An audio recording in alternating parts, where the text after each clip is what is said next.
Sarah Mitchell, 26, a new mother from Denver, Colorado, enters the NICU to visit her premature baby born at 32 weeks. What should be a routine visit turns into a nightmare when she discovers that the medical staff has been hiding a devastating secret about her daughter's condition. As Sarah uncovers layers of medical negligence, insurance fraud, and systemic corruption within the hospital, she must fight not only for her baby's life, but for justice against powerful forces that will stop at nothing to protect their reputation.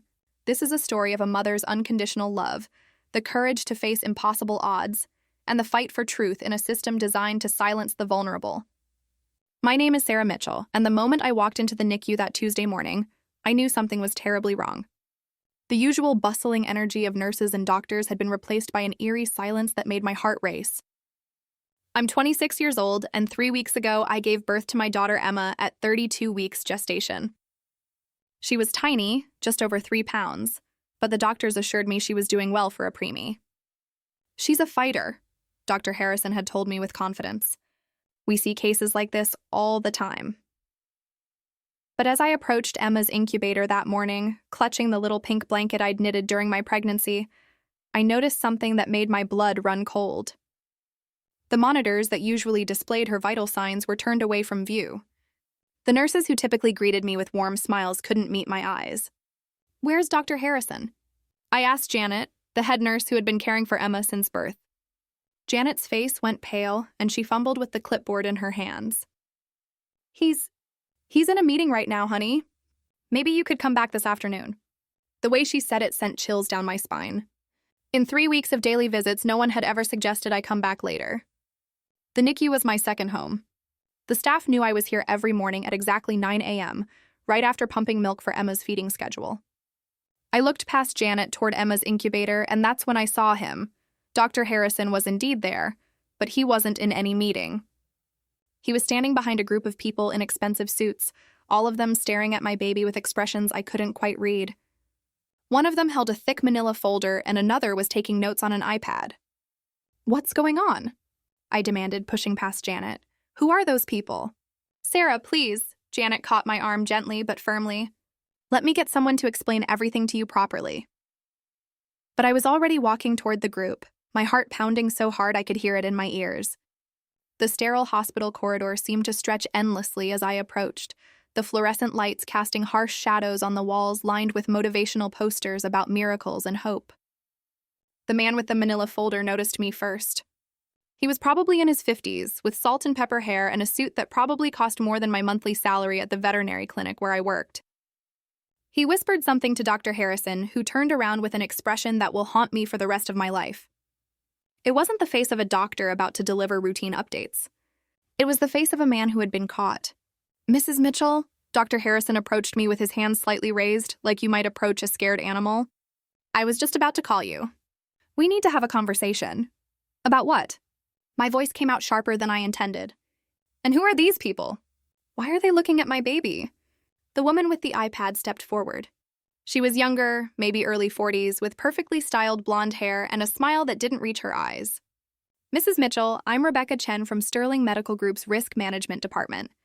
We need to discuss some developments in your daughter's case." Risk management. The words hit me like a physical blow. You don't call risk management for good news. "What kind of developments?" I managed to ask, even though part of me already knew I didn't want to hear the answer. Dr. Harrison looked at Rebecca, who nodded almost imperceptibly. "Sarah," he said, his voice gentler now, "there have been some complications with Emma's treatment that we need to discuss with you. Perhaps we could sit down in the family conference room?" "No," I said firmly, surprising myself with the strength in my voice. "I want to see my daughter first. I want to see Emma right now." The silence that followed was deafening. The group exchanged glances that spoke volumes. Finally, Rebecca stepped aside, gesturing toward Emma's incubator with a practiced motion that felt more like a business transaction than healthcare. As I approached the incubator, my legs felt like they might give out beneath me. Emma lay there so tiny and fragile, connected to more machines than I remembered from yesterday. But it wasn't the machines that made me gasp, it was her color. Her skin, which had been gradually pinking up over the past few weeks, now had a grayish hue that looked all wrong. "How long has she looked like this?" I whispered, pressing my palm against the warm glass of the incubator. Dr. Harrison cleared his throat. Sarah, we really should sit down to discuss how long. I turned to face him, and I must have looked fierce because he actually took a step back. About 4 days, he admitted quietly. 4 days. I had been here every single day, and no one had said anything was wrong. 4 days of being told Emma was stable and progressing well. 4 days of lies. What happened to my baby? I demanded, my voice echoing through the NICU. Other parents visiting their children turned to look, but I didn't care anymore. Rebecca stepped forward again, her professional mask slipping slightly. Mrs. Mitchell, there was an incident with Emma's IV line on Friday night. Some medication may have been administered incorrectly. The world seemed to tilt sideways. What medication? What do you mean incorrectly? We're still investigating the exact details, Dr. Harrison said quickly, but we believe there may have been a dosage error that caused some kidney complications. Kidney complications? Dosage error. The clinical terms couldn't hide what they were really telling me. Someone had poisoned my baby, and they had covered it up for 4 days. I felt rage building in my chest like a wildfire. You're telling me that someone gave my 3-week-old daughter the wrong medication, damaged her kidneys, and nobody thought to mention this to her mother for 4 days? The situation is complicated, Rebecca said, her voice taking on a defensive tone. We needed time to fully assess the situation and develop a treatment plan. Treatment plan? I laughed, but there was no humor in it. What treatment plan? What's wrong with her kidneys? Is she going to be okay? The pause before Dr. Harrison answered told me everything I needed to know. We're not entirely sure yet, Sarah. We've called in a pediatric nephrology specialist and we're running more tests, but... He didn't finish the sentence, but he didn't need to. My daughter, my beautiful fighting 3-pound miracle, might not be okay. And it was their fault. I need to call my husband, I said, pulling out my phone with shaking hands. I need to call David right now. Of course, Rebecca said smoothly. But first, we'd like to discuss some options with you. There are certain arrangements we can make to ensure Emma gets the absolute best care possible. Something about the way she said arrangements made my skin crawl. This wasn't about Emma's care. This was about covering their tracks. What kind of arrangements? I asked slowly. Rebecca glanced at the man with the manila folder, who nodded. Well, medical bills for NICU care can be quite substantial, especially for extended stays. We'd like to discuss how we might assist with those costs. They were trying to buy me off. Not even an hour after admitting they had potentially killed my daughter, they were trying to buy my silence. I looked down at Emma, so small and vulnerable, fighting for her life because of their mistake. Then I looked back at Rebecca, with her perfect smile and her iPad full of legal strategies. Get away from my daughter, I said quietly. I'm sorry? Rebecca's smile faltered. I said, get away from my daughter. All of you. Get away from her right now. Mrs. Mitchell, I understand you're upset, but we really need to work together here. No. I stood up straighter, feeling something fierce and protective surge through me. We don't need to work together on anything. You hurt my baby, you lied to me, and now you want to pay me to keep quiet about it. Get out! Dr. Harrison stepped forward. Sarah, please. Think about Emma. Think about what's best for her. I am thinking about what's best for her. And what's best for her is for me to find out exactly what you people did and make sure it never happens to another baby. The group exchanged glances again, but this time the looks were harder, more calculating. Rebecca's professional mask slipped completely. Mrs. Mitchell, I hope you understand that making accusations against medical professionals is a very serious matter. We have lawyers, and we will protect our reputation. Is that a threat? I asked, pulling out my phone. Because I'm recording this conversation now. The effect was immediate. Rebecca's face went white, and Dr. Harrison actually grabbed her arm.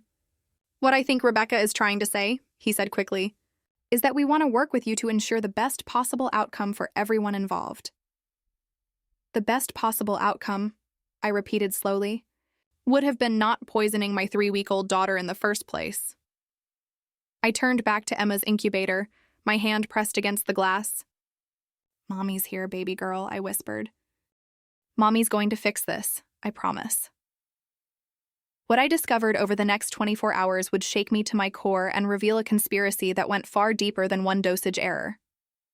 But in that moment, standing in the NICU with my dying daughter and a room full of people who cared more about lawsuits than her life, I made a decision that would change everything. I was going to fight them with everything I had. And you know what? If you were in my position, what would you do? Would you take their money and stay quiet, or would you risk everything to get justice for your child? Let me know in the comments below. I really want to hear your thoughts. If you're following this story, please subscribe to the channel because what I uncovered next will shock you. The medication error wasn't an accident, and Emma wasn't the first baby this had happened to. But that discovery would have to wait until I made the phone call that would turn my world completely upside down. The phone call I made from the NICU parking lot that Tuesday afternoon changed everything I thought I knew about my daughter's case. I sat in my car, hands shaking as I dialed David's number at the construction site where he worked. My husband of 4 years, the man who had held my hand through 18 hours of premature labor, deserved to know that our daughter was dying because of medical malpractice. "Sarah, is everything okay?" David's voice was tight with concern. He knew I never called during work hours unless something was wrong. "You need to sit down," I said, and then I told him everything. The gray skin, the kidney damage, the 4 days of lies, the suits with their manila folders and their barely veiled threats. The silence on the other end lasted so long I thought the call had dropped. Finally, David spoke, and his voice was cold in a way I'd never heard before. "They did what to our baby?" "David, there's more. I think they're trying to cover it up. That woman from risk management, she was talking about arrangements and legal protection. This isn't just medical malpractice. This is a conspiracy." "I'm coming to the hospital right now," he said. "Don't sign anything. Don't agree to anything. I'm calling my brother Mike." Mike was David's older brother, a personal injury lawyer in downtown Denver. I had always thought he was kind of sleazy, to be honest, with his flashy suits and his billboards all over the interstate. But right now, sleazy was exactly what we needed. 30 minutes later, David burst through the hospital's main entrance with Mike right behind him. Mike looked every inch the ambulance chaser in his expensive suit and gold watch, but his face was grim in a way I'd never seen before. "Where is she?" David demanded, pulling me into a fierce hug that smelled like sawdust and safety. "NICU, 3rd floor. But David, they're not letting me see her anymore. Security came down an hour ago and said I needed to wait for medical clearance before my next visit." Mike's eyebrows shot up.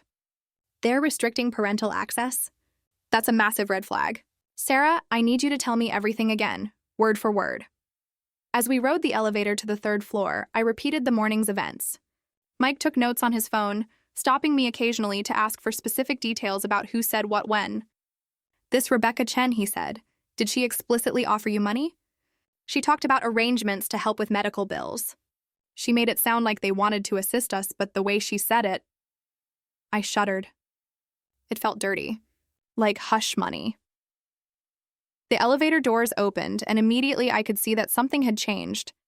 There were 2 security guards posted outside the NICU entrance, and Janet, the head nurse, was speaking quietly with a man I didn't recognize. Another suit, this one younger and more aggressive looking. Mike straightened his tie and put on what I could only describe as his lawyer face. "Follow my lead," he murmured as we approached. "Excuse me," Mike said loudly, his voice carrying across the hallway. "I'm Michael Patterson, legal counsel for the Mitchell family. My clients need immediate access to their daughter." The young man in the suit turned, and I caught a glimpse of his badge, Hospital Administration. "I'm sorry, but the patient's medical team has requested restricted access until further notice." "On what grounds?" Mike demanded. "These are the child's legal parents. You have no authority to restrict access without a court order." "It's a medical decision," the administrator replied smoothly. Dr. Harrison felt that until the patient's condition stabilizes, Dr. Harrison, the same doctor who administered incorrect medication and then hid it from the parents for 4 days? Mike's voice was getting louder, and other people in the hallway were starting to stare. "The doctor who's now trying to cover up his malpractice by denying parental access?" The administrator's confident expression flickered. "I don't know what you're referring to. I'm referring to the fact that your hospital poisoned a premature infant and is now engaging in a cover-up that violates multiple state and federal laws." Mike pulled out his phone. "Would you like me to call the state medical board right now, or would you prefer to grant my clients immediate access to their daughter?" The standoff lasted about 10 seconds. Then Janet, bless her, stepped forward. "Mr. Patterson," she said quietly, Emma's condition has deteriorated since this morning. Maybe her parents should see her? The administrator looked like he wanted to argue, but the security guards were already stepping aside. As we walked into the NICU, I could feel eyes on us from every direction. Nurses, doctors, other parents.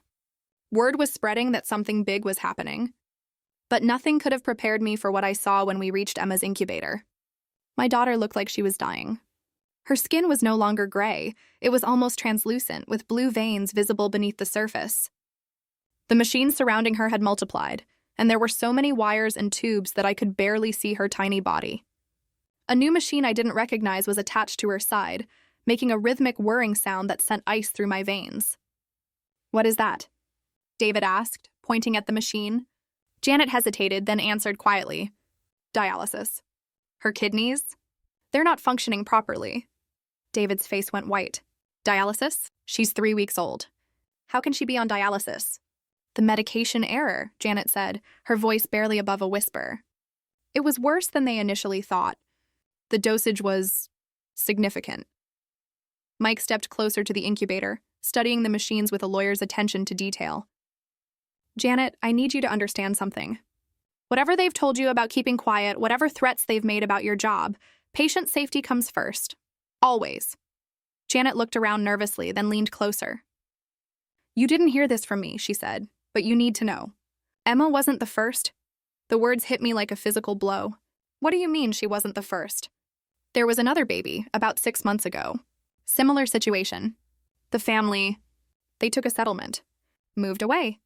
But there were others on staff who remember." David grabbed my hand so tightly it hurt. "How many others?" he asked. "I don't know for sure. But there have been incidents. Always the same thing. Medication errors that turn into kidney problems. Always handled by the same risk management team." Mike was recording everything on his phone now. "Janet, are you willing to testify to this?" I can't. I have 3 kids. I can't lose my job." "You won't lose your job for reporting patient safety issues," Mike said firmly. "That's whistleblower protection. But if you stay quiet and more babies get hurt?" He didn't need to finish. Janet's eyes filled with tears as she looked down at Emma. "There's something else," she whispered. "The medication error wasn't really an error. Dr. Harrison was participating in some kind of drug trial. Off the books. The pharmaceutical company was paying him to test new formulations on NICU patients." The room seemed to spin around me. "He was experimenting on babies?" I overheard him on the phone with someone from the company. They were discussing dosage adjustments, side effect profiles. Emma wasn't given the wrong medication by accident. She was given experimental medication on purpose. David made a sound like a wounded animal. "They used our daughter as a guinea pig?" "The company promised that if there were any complications, they'd handle the legal side. That's why risk management was here so fast. They had this whole protocol worked out." I felt something dangerous rising in my chest, a rage so pure and complete that it scared me. These people hadn't just made a mistake. They had deliberately used my premature daughter to test drugs, knowing the risks, having a plan in place for when things went wrong. "Mike," I said, my voice steady despite the fury coursing through me, "what are our options?" "Legally, we're looking at medical malpractice, human experimentation without consent, fraud, conspiracy, maybe even attempted murder if we can prove intent. But Sarah," he paused, his expression grave. "These people have resources. They'll fight dirty. They'll try to destroy your reputation, your family, your life. Are you prepared for that?" I looked down at Emma, so small and fragile, fighting for her life because someone decided she was disposable enough to experiment on. Then I looked at David, whose jaw was set in determination, and at Janet, whose conscience was finally overriding her fear. "They picked the wrong family to mess with," I said quietly. Over the next hour, Mike made a series of phone calls that set everything in motion. He contacted the state medical board, the FDA, the district attorney's office, and an investigative journalist he knew at the Denver Post. By evening, there would be official investigations launched into Sterling Medical Group's NICU practices. But as we prepared to leave the hospital that night, Rebecca Chen appeared one more time, flanked by 2 men who looked more like corporate security than medical personnel. "Mrs. Mitchell," she said, her voice no longer smooth and professional, I hope you're prepared for the consequences of your accusations. We have very aggressive legal representation, and we will use every resource at our disposal to protect our reputation. Mike stepped between us. Is that a threat against my clients? It's a promise, Rebecca replied coldly. We know everything about your family. Your husband's construction business, your veterinary clinic job, your mortgage payments. We know about your sister's drug problems and your father's gambling debts. When this gets ugly, and it will get ugly, none of that will be off limits. The threat was clear, but instead of scaring me, it crystallized my resolve. These people were so arrogant, so confident in their power, that they thought they could intimidate a mother fighting for her dying child. You know what I know about my family? I said, stepping around Mike to face Rebecca directly. I know we're not the kind of people who let bullies hurt babies and get away with it. As we left the hospital that night, I realized that the fight for Emma's life was about to become a war against a system designed to protect the powerful at the expense of the innocent. What I didn't know was that by morning, our lives would be in actual danger. But I'm getting ahead of myself. What do you think? Have you ever had to fight against a system that seemed impossible to beat? How far would you go to protect your family? Let me know in the comments. Your support means everything. And please subscribe if you want to follow this story to the end. Tomorrow, I'll tell you about the break-in at our house and the discovery that would blow this case wide open. The real conspiracy was just beginning to reveal itself. The break-in happened at 3:47 a.m. on Thursday morning, exactly 36 hours after our confrontation with Rebecca Chen at the hospital. I woke to the sound of our security alarm blaring through the house. David was already rolling out of bed, grabbing the baseball bat he'd started keeping on his nightstand since this whole nightmare began. Stay here, he whispered, but I was already reaching for my phone to call 911. 911, what's your emergency? Someone's broken into our house, I said, my voice surprisingly steady. 1247 Maple Street in Thornton. Are you and your family safe? We're upstairs. My husband is checking. The sound of David shouting downstairs cut me off. David! David! Ma'am, officers are on their way. Stay on the line with me. I could hear footsteps running through our house, doors slamming, and then David's voice again. They're gone. Sarah, they're gone, but you need to see this. The police arrived within minutes, 2 patrol cars with lights flashing, waking up half the neighborhood. Officer Martinez, a woman about my age with sharp eyes and a no-nonsense demeanor, took our statement while her partner processed the scene downstairs. They didn't take anything, David explained, running his hands through his hair. TV's still here, computers my tools, Sarah's jewelry. But they went through everything. Every drawer, every cabinet, every closet. What were they looking for? Officer Martinez asked. Documents, I said, the realization hitting me like a cold wave. They were looking for any evidence we might have about Emma's case. I led the officers to David's home office, where our filing cabinet had been pried open with what looked like a crowbar.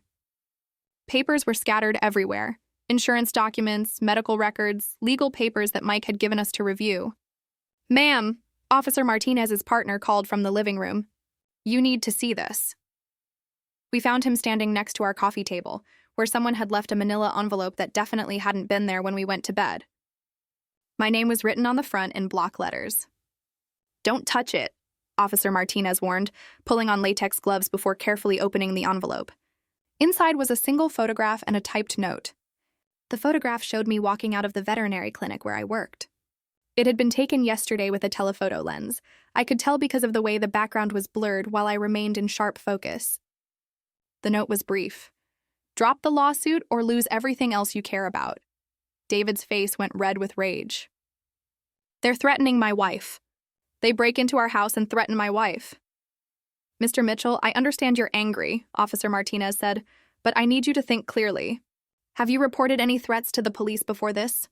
We told Mike, our lawyer, about the implied threats at the hospital, but we didn't think they'd actually... I trailed off, looking around at our violated home. What's this lawsuit they're referring to? I explained about Emma, the experimental medication, the cover-up. Officer Martinez's expression grew increasingly grim as I spoke. Ma'am, this isn't a typical breaking and entering. This is witness intimidation, and it's a felony. We need to get detectives involved immediately. By 6 a.m., our house was a crime scene. Detective Sarah Wong, a coincidental name match that felt like a good omen, arrived to take over the investigation.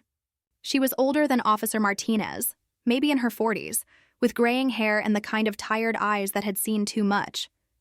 "Mrs. Mitchell," she said after reviewing the initial report, "I need you to understand something. In cases involving major medical institutions and pharmaceutical companies, we often see escalation in intimidation tactics.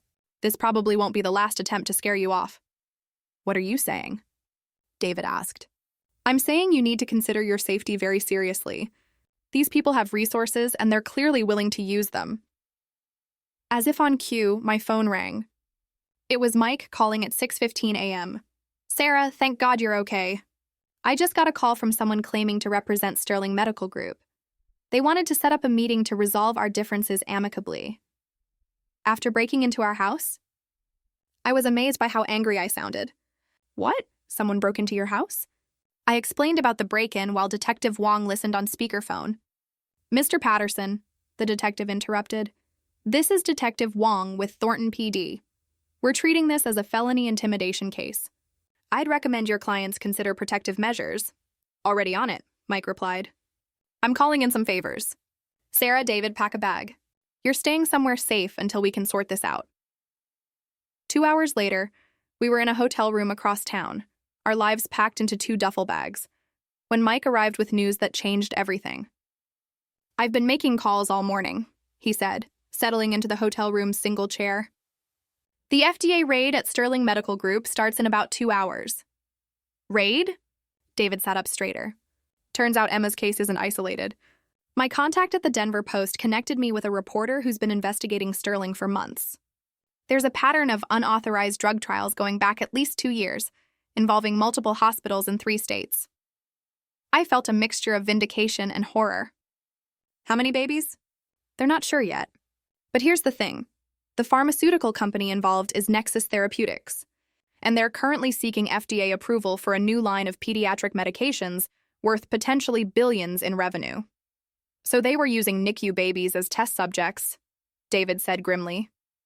"Exactly. And here's the part that's going to make your blood boil. The consent forms parents signed for standard. NICU care included buried language about participating in ongoing research for improved patient outcomes." I grabbed the hotel's notepad and pen. "You mean they got legal consent by hiding it in the fine print?" "Essentially, yes. It's technically legal, but ethically monstrous. Parents thought they were just agreeing to normal medical care." Detective Wong's phone buzzed with a text. She read it, then looked up with a satisfied expression. "The FBI just arrested Rebecca Chen and Dr. Harrison. They were trying to shred documents when the raid started." "The FBI?" I felt dizzy with the scope of what was happening. "Medical fraud involving pharmaceutical trials crosses state lines, making it a federal crime," Mike explained. "Plus, the intimidation tactics against you elevated this to a whole different level." My phone rang. Unknown number. Mike nodded for me to answer, and Detective Wong gestured for me to put it on speaker. "Hello? Mrs. Mitchell? This is Dr. Susan Campbell, the pediatric nephrology specialist treating your daughter. I need you to come to the hospital immediately." My heart stopped. "Is Emma?" "She's alive, but her condition has changed significantly. There are some things I need to discuss with you about her treatment options." The drive to the hospital was the longest 15 minutes of my life. Mike and Detective Wong followed us in separate cars, both convinced this could be another trap. But when we arrived at the NICU, everything was different. The security guards were gone. Janet met us at the entrance with tears in her eyes and something that looked like hope. "Sarah," she said, grabbing my hands. "Dr. Campbell has been reviewing Emma's case all morning. She thinks there might be a way to reverse some of the kidney damage." "Doctor." Campbell was waiting by Emma's incubator with a team I didn't recognize. "Specialists from Children's Hospital Colorado," she explained.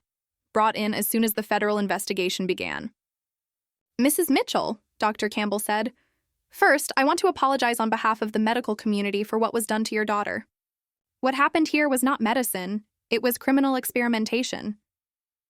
I looked down at Emma, who looked slightly less gray than she had yesterday. "Can you help her?" The experimental drug Emma was given is designed to stress test kidney function in premature infants. The theory was that early stress would strengthen the organs, but the reality is that it causes acute damage that can be permanent. My heart sank. "However," Dr. Campbell continued, Emma is young enough that her kidneys still have significant regenerative potential. We've developed a treatment protocol specifically for reversing this type of damage. It's intensive, and it will take months, but I believe we can save her kidney function. David grabbed my hand. You mean she'll be okay? I believe she'll not only be okay, I believe she'll be completely normal. The human body's capacity for healing at this age is remarkable. I started crying then, tears of relief and rage and hope all mixed together. Emma would be okay. My daughter would survive this nightmare. There's something else, Dr. Campbell said gently. The FBI asked me to tell you that your decision to fight this case has likely saved the lives of dozens of other babies. The experimental program has been completely shut down, and Sterling Medical Group is facing federal charges. As I stood there looking at my daughter, my survivor, my fighter, I realized that sometimes the hardest battles are the ones most worth fighting. The system had tried to silence us with threats and intimidation and break-ins, but they'd underestimated the power of a mother's love. Emma would not just survive, she would thrive. And every other baby in every other NICU would be safer because we refused to be quiet. 6 months later, Emma weighed 12 pounds and was hitting every developmental milestone. The lawsuit settlement funded a new patient advocacy program at Children's Hospital Colorado. Rebecca Chen was sentenced to 3 years in federal prison, and Dr. Harrison lost his medical license permanently. But the real victory was smaller and more precious than any of that. It was Emma's laugh, her grabby little hands, her bright eyes that looked at the world with curiosity instead of fighting just to stay alive.